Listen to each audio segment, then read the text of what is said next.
stat, I guess, if you will, that only about 9% of plastics were actually being recycled.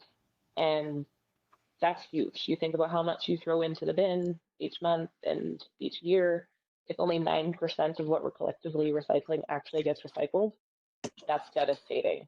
And the best way to handle that is through education and being, a waste reduction learning. Um, so again, whatever you do already have at home, make sure you're properly handling it, because I feel like, some we can't avoid completely every single plastic out there, but if we're recycling it properly, that's one of the major steps. So rinsing your products out before you throw them into the bin, especially when it comes to food products, because again, if only 9% of plastics are actually being properly recycled, a lot of the times it can be due to the fact of contamination, which is if, you threw a hand soap bottle in the recycling that's got half a bottle of hand soap in it. So, doing proper with the plastics you already have is great, but also really look for what you can switch out to reduce your waste.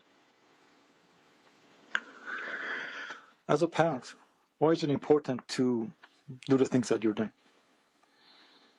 Because our actions become our children's actions.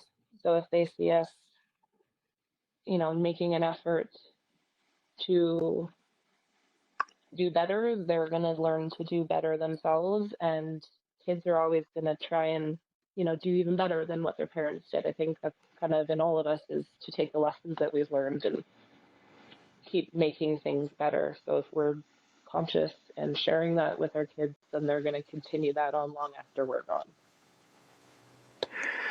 In terms of, now let's, the same question now in terms of chemicals and things like that. Why is it important for a parent to make sure that the material that they have at home is less toxic and all of that?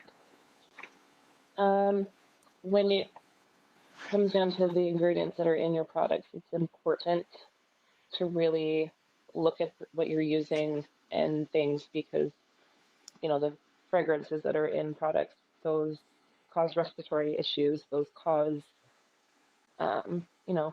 endocrine and disruptors are part of the problem with phthalates that are in a lot of the products out there and stuff, and that affects your children as they're growing up. So if we're exposing them to these chemicals, asthma attacks get set off through the use of false fragrances and different things like